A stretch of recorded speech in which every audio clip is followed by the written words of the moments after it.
Saudi আরবের জেদ্দায় Bangladesh international school British কারিকুলামে 2025 সালে শিক্ষার্থীদের গ্রাজুয়েশন সেরিমনি অনুষ্ঠিত হয়েছে। পড়ালেখার মান ধরে রাখায় ওয়ার্ল্ড র্যাঙ্কিংয়ে শীর্ষে থাকছে বলে জানান অভিভাবকরা।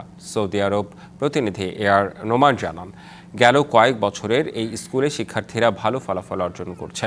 ব্রিটিশ কারিকুলামের অধীনে স্কুলটি যেমন ভালো ফলাফল করছে, তেমনি IGCSE তেও শ্রেষ্ঠত্ব ধরে রেখেছে এই স্কুল। সম্প্রতি স্কুল পরিচালনা কমিটির চেয়ারম্যান নাসির উদ্দিনের সভাপতিত্বে অনুষ্ঠিত হয় 2025 সালের IGCSE গ্রাজুয়েশন সেরিমনি।